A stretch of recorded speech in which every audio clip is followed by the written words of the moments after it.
चलिए दोस्तों शुरू करते हैं साइंस के मोस्ट इंपोर्टेंट क्वेश्चन के बारे में। और आज हम लेकर आए ग्रुप डी एनटीपीसी और ऑल एग्जाम में पूछे जाने वाले चुंबक के महत्वपूर्ण प्रश्न के बारे में कि विद्युत चुंबक क्या है, प्राकृतिक चुंबक क्या है, किस प्रकार से कार्य करते हैं, कौन कौन से एमसीक्यू इसमें पूछे जाते हैं। ऑल टॉपिक हम आज इस वीडियो में कवर करेंगे। तो चलिए दोस्तों हम शुरू करते हैं कि चुंबक की परिभाषा से शुरू करते हैं। और इसमें से ऐसे कई क्वेश्चन जो कई एग्जाम में बार बार पूछे गए, group D NTPC all government exam में क्वेश्चन कई बार पूछे जा चुके हैं, तो इसे ध्यान से पढ़े। हमारे यहाँ पर पहला जो सवाल है चुंबक से, तो चुंबक की परिभाषा से हम स्टार्ट करते हैं। ठीक है, चुंबक क्या है कि चुंबक वह वस्तु है, देखो चुंबक वह वस्तु है जो चुंबकीय पदार्थ को आकर्षित करती है और बिना संपर्क के भी बल लगाती है। चुंबक क्या है कि चुंबक एक वस्तु है, ठीक है ना, जो चुंबकीय पदार्थ को आकर्षित करती है और बिना संपर्क के भी बल लगाती है और अपने चारों ओर चुंबकीय क्षेत्र उत्पन्न भी करती है।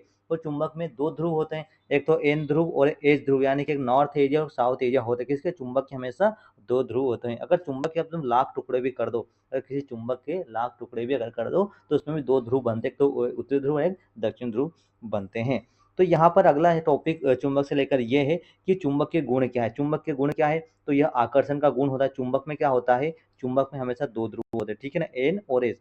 अब चुंबक में गुण क्या होते हैं? तो यह आकर्षण गुण होता है। इसमें चुंबक लोहे, स्टील, निकेल और कोबाल्ट को आकर्षित करता है। जो चुंबक होता है वो लोहे को, स्टील को, निकेल और कोबाल्ट को क्या करता है? आकर्षित करता है। इसके दो ध्रुव होते हैं, इसके दो ध्रुव, एक तो एन होता है और एक क्या होता है? एस होता है। तो याद रखना चुंबक के गुण में क्या है कि आकर्षण का गुण होता है, लोहा, स्टील, निकेल, कोबाल्ट को आकर्षित करता है। इसके दो ध्रुव होते हैं, एक तो उत्तर और एक दक्षिण ध्रुव होते हैं। चलिए आगे चलते हैं। ध्रुव के नियम क्या होते हैं? तो समान ध्रुव जैसे एन और एन एक दूसरे क्या करते हैं, इसमें लिखा है कि समान ध्रुव एक दूसरे को प्रतिकर्षित करते हैं और विपरीत ध्रुव एक दूसरे को आकर्षित करते हैं। तो एन और एन ध्रुव एक दूसरे क्या करते हैं? तो एन एक दूसरे को क्या करते हैं? प्रतिकर्षित करते हैं। क्या करते हैं? एक दूसरे को प्रतिकर्षित करते हैं, ठीक है ना। लेकिन असमान ध्रुव यानी कि एन और एक दूसरे क्या करते हैं? तो एक दूसरे को क्या करते हैं? आकर्षित करते हैं। समान ध्रुव एक दूसरे को प्रतिकर्षण करते हैं और विपरीत ध्रुव एक दूसरे को आकर्षित करने का कार्य करते हैं। किसमें? चुंबक में। अब यहाँ पर अगला हमारा टॉपिक है कि दिशा बताने का गुण किसमें होता है? तो स्वतंत्र रूप से लटकाया गया जो चुंबक हमेशा उत्तर दक्षिण दिशा में ठहरता है। यहाँ पर पूछा गया है कि एक चुंबक है, ठीक है, चुंबक हम स्वतंत्र पूर्वक अगर लटका दे तो वह किस दिशा में ठहरेगा? तो वह उत्तर और दक्षिण दिशा में ही ठहरता है। उसके बाद चुंबकीय क्षेत्र क्या होता है? तो चुंबक के चारों ओर अदृश्य क्षेत्र होता है, जिसे क्या कहते हैं? जिसमें उसका प्रभाव होता है। जैसे कि इस प्रकार एक चुंबक है, ये एन और एस ध्रुव होते हैं। अब इसके आसपास का जो क्षेत्र होता है वह क्या कहलाता है? तो वह चुंबकीय क्षेत्र कहलाता है, मैग्नेटिक फील्ड कहा जाता है। अब मैग्नेटिक फील्ड के बारे में थोड़ा हम डिटेल से जान लेते हैं कि मैग्नेटिक फील्ड क्या है। देखो मैग्नेटिक फील्ड क्या होता है? तो चुंबक के चारों ओर मौजूद वह क्षेत्र जिसमें चुंबकीय बल कार्य करता है, जिसमें चुंबकीय क्षेत्र कहते हैं। यानी कि ये चुंबक है, ये एन और एस, चुंबक के चारों ओर जो क्षेत्र होता है ये इस प्रकार का, इस प्रकार जो क्षेत्र होता है उसे क्या कहते हैं? चुंबकीय क्षेत्र कहते हैं, क्योंकि यहाँ पर भी एक बल कार्य करता है, ठीक है। इसे मैग्नेटिक फील्ड लाइन भी कहा जाता है। ये रेखाएं हमेशा नॉर्थ से, ठीक है ना, नॉर्थ से किस ओर होती है? साउथ तक होती है। जो चुंबकीय बल रेखाएं वो नॉर्थ से हमेशा साउथ की ओर जाती है। और जहाँ रेखाएं घनी होती है वहाँ चुंबक अधिक शक्तिशाली होता है। मतलब जहाँ पर जो रेखाएं होती है अधिक होती है वहाँ पर चुंबक क्या होता है? अधिक शक्तिशाली होता है। उसके बाद चुंबक के प्रकार, तो चुंबक के कितने प्रकार होते हैं दोस्तों? तो चुंबक के दो प्रकार, एक तो प्राकृतिक चुंबक और एक कृत्रिम चुंबक। प्राकृतिक चुंबक क्या होता है?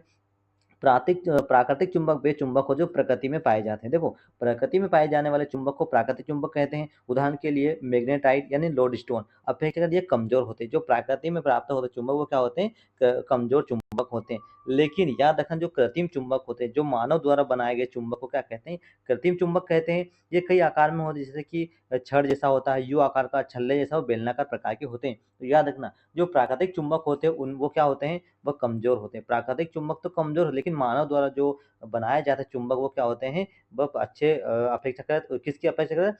प्राकृतिक की जो अपेक्षाकृत अच्छे प्रकार के होते हैं, यानी कि उनकी चुंबकशीलता क्या होती है? अधिक होती है। किसकी होती है? मानव द्वारा निर्मित जो चुंबक होती है उसकी जो चुंबकशीलता के गुण होते हैं वह अधिक होते हैं। अतः जिसे कृत्रिम चुंबक है। कृत्रिम चुंबक में छड़ जैसा, यू आकार का, छल्ले जैसा और बेलनाकार प्रकार के छड़ शामिल होते हैं। इस प्रकार के छड़ आते हैं। उसके बाद विद्युत चुंबक क्या होता है? अब यहाँ पर पूछा गया विद्युत चुंबक क्या है? तो देखो दोस्तों विद्युत चुंबक क्या है कि जब किसी तार में विद्युत धारा प्रवाहित की जाती है तो वह क्या हो जाती है? वह चुंबक हो जाती है। जैसे कि ये इस प्रकार का तार है, अब इसमें अगर हम धारा प्रवाहित करते हैं तो ये एक चुंबक बन जाता है, ठीक है। और करंट अगर हम बंद करें तो यहाँ चुंबक के गुण हट जाते हैं। यानी कि याद रखना कि जब किसी तार में विद्युत धारा प्रवाहित की जाती है तो वह चुंबक बन जाता है, यानी कि करंट बंद अगर करे तो वो चुंबक खत्म भी हो जाता है। बहुत शक्तिशाली और नियंत्रित किया जा सकता है। अच्छा, विद्युत चुम्बक का उपयोग हम कहाँ पर करते हैं? तो क्रेन द्वारा भारी वस्तु उठाने में विद्युत चुम्बक का प्रयोग करते हैं, इलेक्ट्रिक मोटर में करते हैं और स्पीकर और बेल में भी विद्युत चुम्बक का प्रयोग किया जाता है। उसके बाद पृथ्वी भी एक चुम्बक है। देखो पृथ्वी एक चुम्बक कैसी है? देखो पृथ्वी स्वयं एक विशाल चुंबक की तरह कार्य करती है क्योंकि इसके अंदर पिघला हुआ लोहा मौजूद है। देखो जो पृथ्वी होती है वह भी एक चुंबक की तरह कार्य करती है क्योंकि चुंबक के जो अंदर एक पिघला हुआ लोहा पाया जाता है और ये पृथ्वी को एक चुंबकीय क्षेत्र देता है। इसी कारण जो कंपास हमेशा किस दिशा में ठहरती है? तो कंपास हमेशा एन यानी एस यानी कि उत्तर दक्षिण दिशा में दिखाई देती है, यानी उत्तर दक्षिण दिशा दिखाती है कौन? कंपास दिखाती है। उसके बाद चुंबक कैसे काम करता है? चुंबक काम कैसे करता है? तो चुंबक के अंदर छोटे छोटे कण होते हैं, जब ये सभी एक दिशा में अलाइन हो जाते हैं तो वस्तु क्या होती है? चुंबक होती है, ठीक है ना। चुंबक के अंदर छोटे छोटे कण होते हैं और जब एक साथ एक ही दिशा में अलाइन होते हैं तो वह जो वस्तु होती है वह क्या बन जाती है? तो वह वस्तु चुंबक बन जाती है। अब इसके उपयोग क्या होते हैं? चुंबक के यूज ऑफ मैग्नेट में चुंबक के उपयोग क्या है? तो विज्ञान की दिशा में इसका उपयोग होते हैं, इलेक्ट्रिक मोटर जनरेटर में चुंबक के उपयोग होते हैं, स्पीकर माइक्रोफोन में चुंबक के उपयोग होते हैं, क्रेन भारी सामान उठाने में इसके उपयोग होते हैं और फ्रिज के दरवाजे बंद करने में भी इसका उपयोग किया जाता है। किसके? चुंबक का उपयोग किया जाता है। अब इसमें सावधानी क्या है? देखो चुंबक को अगर गर्म करते हैं तो उसका चुंबक में समाप्त हो जाता है, गिराने से इसकी शक्ति भी खत्म हो जाती है, पीटने से भी इसकी शक्ति समाप्त हो जाती है और इलेक्ट्रॉनिक उपकरण से दूर रखना, इसे क्या है? इलेक्ट्रॉनिक उपकरणों को दूर रखना चाहिए। यानी कि चुंबक का जो चुंबकत्व गुण अगर हम उसको गर्म करेंगे तो उसका गुण खो देगी चुंबक का और गिराने पर भी शक्ति कम हो जाती है और इलेक्ट्रिक उपकरणों से भी दूर रखना चाहिए किसको? चुंबक को। उसके बाद का निष्कर्ष क्या होता है चुंबक के? तो चुंबक ऐसा पदार्थ जो चुंबकीय धातु को आकर्षित करता है। इसके दो ध्रुव होते हैं, इसके चारों ओर एक चुंबकीय क्षेत्र भी होता है। यह प्राकृतिक और कृत्रिम दो प्रकार में पाया जाता है तथा इसको हमारे दैनिक जीवन में बहुत जगह, यानी कि चुंबक का दैनिक जीवन में काफ़ी ज़्यादा महत्व हो रहा है, काफ़ी महत्वपूर्ण है। अब हम कुछ देख लेते हैं चुंबक से लेकर कुछ मोस्ट इम्पोर्टेंट क्वेश्चन देख लेते हैं चुंबक से लेकर कि किस प्रकार कार्य करते हैं, एग्जाम में किस प्रकार से पूछे जाते हैं, कौन-कौन से पूछे जाते हैं, किस प्रकार से एग्जामर जो होता है वो चुंबक के बारे में पूछता है। तो हमारे पास 50 एमसीक्यू है, तो इसे हम डिटेल में पढ़ते हैं और आपको ये वीडियो अगर अच्छा लगे दोस्तों तो हमें कमेंट कर ज़रूर बताएँ। तो चलिए दोस्तों हम शुरू करते हैं। चुंबक किसे आकर्षित करता है? यहाँ पर पूछा गया कि चुंबक किसे आकर्षित करता है? तभी पूछा लोहे को। चुंबक किसे आकर्षित कर? लोहे को, और लोहे का रासायनिक सूत्र क्या है? Fe होता है। उसके बाद चुंबक के कितने ध्रुव होते हैं? तो चुंबक के 2 ध्रुव होते हैं, एक तो N होता है और एक S होता है। याद रखना चुंबक के दोस्तों 2 ध्रुव होते हैं, एक N होता है और एक S होता है। उसके बाद नॉर्थ और साउथ किसके भाग होते हैं? तो चुंबक के होते हैं। देखो इस प्रकार की चुंबक होती है, ठीक है? N और S 2 ध्रुव होते हैं, दोनों एक दूसरे से क्या विपरीत होते हैं, ठीक है? अगर समान ध्रुव है दूसरे को क्या करेंगे? एक दूसरे को प्रतिकर्षित करेंगे, लेकिन असमान ध्रुव एक दूसरे क्या करते हैं? आकर्षित करने का कार्य। चुंबक में 2 ध्रुव होते हैं, N और S, ठीक है ना? नेक्स्ट क्वेश्चन है समान ध्रुव क्या करते हैं? अभी बताया था समान ध्रुव एक दूसरे को क्या करते हैं? प्रतिकर्षित करते हैं, यानी कि N और N ये क्या करेंगे? एक दूसरे को प्रतिकर्षित करेंगे, लेकिन N और S है तो एक दूसरे को क्या करेंगे? आकर्षित करेंगे। उसके बाद विपरीत ध्रुव क्या करते हैं? तो विपरीत ध्रुव एक दूसरे को क्या करते हैं? आकर्षण करें, यानी कि N और S क्या करते हैं? एक दूसरे को क्या करते हैं? आकर्षण करते हैं। उसके बाद चुंबक के चारों ओर क्या होता है दोस्तों? तो चुंबकीय क्षेत्र होता है। ये चुंबक N और S इसके जो चारों ओर क्या होता है? तो चारों ओर चुंबकीय क्षेत्र होता है। क्या होता है? चुंबकीय यानी कि मैग्नेटिक फील्ड होता है। उसके बाद चुंबक क्षेत्र की रेखाएं किस दिशा में होती है? तो N और S से, यानी कि उत्तर से दक्षिण की ओर होती है, ठीक है ना? चुंबक की रेखाएं कैसी होती है? तो किस दिशा में होती है? तो उत्तर से दक्षिण की ओर होती है। उसका प्राकृतिक चुंबक का उदाहरण क्या है? प्राकृतिक चुंबक का उदाहरण क्या है? तो मैग्नेटाइट। मैग्नेटाइट क्या है? एक प्राकृतिक चुंबक का उदाहरण होता है। उसके बाद चुंबक का सबसे शक्तिशाली प्रकार कौन सा है? चुंबक का सबसे शक्तिशाली प्रकार कौन सा होता है? तो विद्युत चुंबक होता है। चुंबक का सबसे शक्तिशाली जो प्रकार होता है वह क्या होता है? तो वह विद्युत चुंबक होता है। नेक्स्ट क्वेश्चन है विद्युत चुंबक कब बनता है? विद्युत चुंबक कब बनता है? तो विद्युत धारा से। विद्युत धारा प्रवाहित करने पर क्या होता है? विद्युत चुंबक बनता है। उसके बाद करंट बंद होने पर इलेक्ट्रोमैग्नेट का क्या होता है? तो करंट बंद होने पर इलेक्ट्रोमैग्नेट समाप्त हो जाता है। क्या हो जाता है? खत्म हो जाता है। उसके बाद चुंबक का उपयोग किसमें होता है दोस्तों? चुंबक का उपयोग किसमें होता है? तो कंपास में। चुंबक का उपयोग कहाँ पर होता है? तो कंपास में चुंबक का उपयोग किया जाता है। पृथ्वी क्या है? तो पृथ्वी एक प्रकार की चुंबक होती है क्योंकि पृथ्वी के अंदर क्या होता है? पिघला हुआ क्या होता है? पिघला हुआ लोहा होता है, इसीलिए इसीलिए पृथ्वी भी एक चुंबक की भांति कार्य करती है। उसके बाद कंपास क्या दिखाता है? तो कंपास दिशा दिखाता है। कंपास क्या दिखाता है? दिशा दिखाता है और एन और एस दिशा को दिखाने का कार्य करता है। उसका चुंबक का गुण क्या है? तो चुंबक का गुण आकर्षण होता है। आकर्षण किसका गुण होता है? तो चुंबक का गुण आकर्षण का होता है। उसके बाद चुंबक को क्या कमजोर करता है? तो गर्मी जो होती है, गर्मी क्या करती है? चुंबक को कमजोर यानी चुंबकीय शक्ति को समाप्त करती है। उसके बाद चुंबकीय क्षेत्र किसे कहते हैं दोस्तों? चुंबकीय क्षेत्र किसे कहते हैं? तो प्रभाव क्षेत्र को क्या कहते हैं? चुंबकीय क्षेत्र कहा जाता है। चुंबक का आकार क्या होता है? तो चुंबक अलग अलग प्रकार की होती है। चुंबक के कई प्रकार होते हैं, यू आकार के होते हैं, जेट आकार के, इस तरह कई प्रकार से चुंबक के आकार बनाए जा सकते हैं।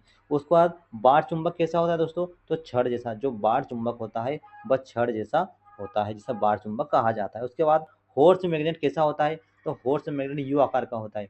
हॉर्स मैग्नेट कैसा होता है? यू आकार का होता है। किस प्रकार का होता है? यू आकार का हॉर्स होता है। उसके बाद चुंबक किस धातु को आकर्षित नहीं करती है? तो प्लास्टिक हो, लोहा, निकेल, कोबाल्ट को आकर्षित करती है चुंबक, लेकिन प्लास्टिक धातु को आकर्षित नहीं करती है चुंबक, है ना। उसके बाद चुंबकीय रेखाएं कहाँ घनी होती है? तो शक्तिशाली क्षेत्र में। शक्तिशाली क्षेत्र में जो चुंबक होती है, चुंबकीय रेखाएं होती है, वो घनी होती है। उसके बाद चुंबक का प्रभाव कहाँ अधिक होता है दोस्तों? चुंबक का प्रभाव कहाँ पर अधिक होता है? तो ध्रुवों पर, यानी कि एनो एस दोनों ये ध्रुव होते हैं, ठीक है ना। यहाँ पर क्या होता है? यहाँ पर जो चुंबक की जो चुंबकत्व जो होता है सबसे ज़्यादा, यानी कि चुंबक का प्रभाव ध्रुवों पर सबसे ज़्यादा होता है और बीच में सबसे कम होता है। उसके बाद चुंबक का आविष्कार किसने किया था? तो प्रकृति ने, मनुष्य ने स्वयं बनाए। उपरोक्त में से कोई नहीं, तो उपरोक्त में से कोई नहीं। उसके बाद चुंबक का उपयोग क्रेन में क्यों होता है? तो चुंबक को भारी लोहा उठाने के लिए, चुंबक का जो उपयोग है वह क्रेन में होता है। उसके बाद चुंबकीय पदार्थ कौन सा होता है? तो जो लोहा होता है। लोहा क्या है? लोहा एक चुंबकीय पदार्थ होता है। निकेल, कोबाल्ट ये एक चुंबकीय पदार्थ होते हैं। उसके बाद चुंबक की शक्ति कहाँ अधिक होती है? तो सिरों पर, यानी कि ध्रुव पर चुंबक की जो शक्ति होती है वह सर्वाधिक होती है। कहाँ पर? ध्रुवों पर। उसके बाद नेक्स्ट क्वेश्चन है, विद्युत चुंबक किससे बना होता है? तो धारा से बना होता है, यानी कि करंट से क्या बना होता है? विद्युत चुंबक बना होता है। और करंट समाप्त होने पर विद्युत चुंबक समाप्त हो जाती है। चुंबक का क्षेत्र किस प्रकार का होता है? तो अदृश्य होता है, यानी कि चुंबक का जो क्षेत्र है वो दिखाई नहीं देता है। उसके बाद चुंबक का दूसरा नाम क्या है? तो मैग्नेट। चुंबक का दूसरा नाम क्या है दोस्तों? तो चुंबक का दूसरा नाम क्या है? मैग्नेट होता है। उसके बाद चुंबक किस उपकरण में होता है? तो स्पीकर में होता है। देखो पेंसिल, किताब, पंखा इनमें नहीं होता है, लेकिन चुंबक किस उपकरण में होता है? तो स्पीकर में तो ऑलरेडी होता है। उसके बाद चुंबकीय क्षेत्र की इकाई क्या है दोस्तों? तो चुंबकीय क्षेत्र की इकाई क्या है? टेस्ला है। क्या है? चुंबकीय क्षेत्र की इकाई क्या होती है? तो यह टेस्ला होती है। उसके बाद चुंबक क्या करता है? तो यह आकर्षण करने का गुण किसका है? तो यह चुंबक का है। उसके बाद चुंबक किस दिशा में लटकता है? तो हमेशा उत्तर दक्षिण दिशा में ठहरता है। जो चुंबक है वह हमेशा उत्तर दक्षिण दिशा में ही ठहरता है। उसके बाद पृथ्वी का चुंबकीय क्षेत्र किस कारण है? पृथ्वी का चुंबकीय क्षेत्र किस कारण है? तो मेल्टन आयरन के कारण। पृथ्वी का चुंबकीय क्षेत्र किसके कारण है? मेल्टन आयरन, यानी कि पिघला लोहे के कारण। उसके बाद चुंबक का प्रभाव किस पर नहीं होता है दोस्तों? तो प्लास्टिक पर। अभी बताया था लोहा, स्टील, निकेल पे तो होता है, लेकिन प्लास्टिक पे चुंबक का प्रभाव नहीं होता है, बिल्कुल नहीं होता है। उसके बाद चुंबकीय बल किस प्रकार का बल होता है? तो चुंबक का जो बल होता है वह असंपर्क बल होता है। चुंबकीय बल असंपर्क बल होता है। उसके बाद चुंबक की खोज सबसे पहले कहाँ हुई थी? चुंबक की खोज सबसे पहले कहाँ हुई थी? तो मैग्नीशिया में हुई थी। चुंबक की सबसे पहले खोज मैग्नीशिया में हुई थी। नेक्स्ट क्वेश्चन है, चुंबक का प्रयोग कहाँ नहीं होता है? तो किताब में। मोटर, कंपास, क्रेन में होता है, लेकिन किताब में नहीं होता है। उसके बाद चुंबक का क्षेत्र किससे दिखाता है? चुंबक का क्षेत्र किससे दिखाते हैं? तो रेखाएं से चुंबकीय क्षेत्र का पता लगाया जाता है। उसके बाद चुंबक किस प्रकार की ऊर्जा देता है? चुंबक किस प्रकार की ऊर्जा देता है? तो चुंबकीय ऊर्जा देता है। चुंबक जो होता है वह चुंबकीय ऊर्जा देता है। उसके बाद चुंबक को क्या कहा जाता है? चुंबक को क्या कहा जाता है? तो चुंबकीय पदार्थ कहा जाता है। किसको? चुंबक को।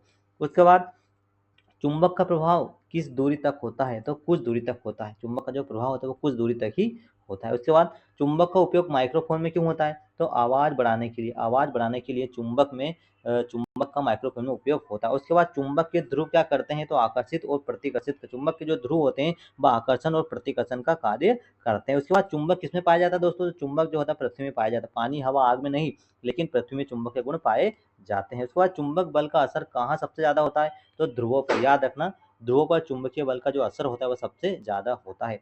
उसके बाद चुंबक का उपयोग जनरेटर में क्यों होता है? तो बिजली बनाने के लिए। चुंबक का उपयोग जनरेटर में क्यों होता है? तो बिजली बनाने के लिए। और उसके बाद चुंबक किससे कमजोर होता है दोस्तों? तो झटका और गर्मी से का चुंबक कमजोर हो जाता है। उसके बाद नेक्स्ट क्वेश्चन है, चुंबक का मुख्य गुण क्या है? तो आकर्षण का गुण होता है।